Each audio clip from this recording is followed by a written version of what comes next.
ఈరోజు రెసిపీ వచ్చేసి ఆనియన్స్ భర్త. ఆయిల్ వేసుకొని ప్యాన్ లో 3 మిరపకాయలు తీసుకొని వేయించుకోవాలి. వేయించుకున్న తర్వాత వీటిని ఒక ప్లేట్ లోకి తీసుకోవాలి. అందులోకి ముందుగా కట్ చేసి పెట్టుకున్న తప్పకలు తీసి పెట్టుకున్న తెల్లగడ్డలు వేసుకొని వేయించుకోవాలి. కలుపుతూ ఉండాలి. తర్వాత వీటిని కూడా సేమ్ ప్లేట్లోకి వేసుకోవాలి.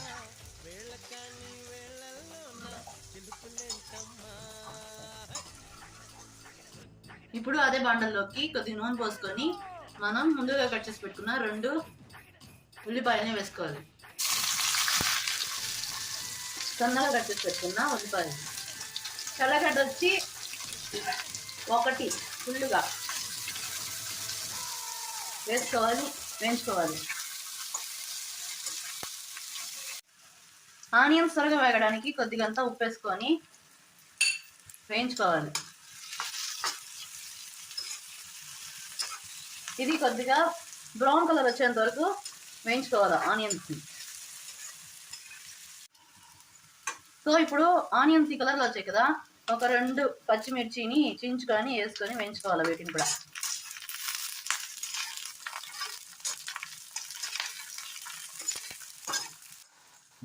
ఇప్పుడు ఇట్లా వేయించుకున్నాం కదా, వీటిని సేమ్ ప్లేట్లోకి తీసుకోవాలా. అన్నిటిని వేయించుకోవడం అనమాట. అన్నిటిని వేయించుకొని ఒక ప్లేట్లోకి తీసుకోవాలి. సో నెక్స్ట్ ఈ వేయించి పెట్టుకున్నాం కదా, వీటిలోకి కొద్దిగంతా ఉప్పు వేసి వీటిని బాగా నలుపుకోవాలి. ఇప్పుడు ఇవన్నీ కూడా మళ్ళా కలుపుకోవాలి. అన్నీ వేయించుకున్నాం కదా, పచ్చిమిర్చి, ఎర్రగడ్డ, పచ్చిమిర్చి, ఎర్రగడ్డ, తెల్లగడ్డ, ఎండుమిర్చి అవన్నీ బాగా కలుపుకోవాలి. అందులోకి పిడికిడంతా కొత్తిమీర వేసుకోవాలి కట్ చేసుకొని.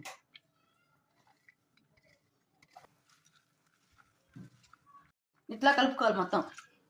ఆనియన్ భర్త రెడీ. దీన్ని అన్నంలో కలుపుకొని తినొచ్చు.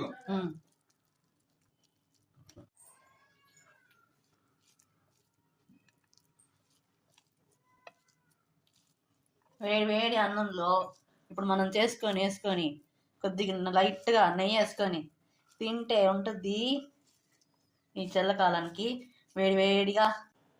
మీరు కూడా ఒకసారి మీలలో ట్రై చేసి ఎలా వచ్చిందో కామెంట్ బాక్స్లో తెలియచేయండి. Thanks for watching. వీడియో నచ్చితే హైప్ చేయండి, సబ్స్క్రైబ్ చేయండి.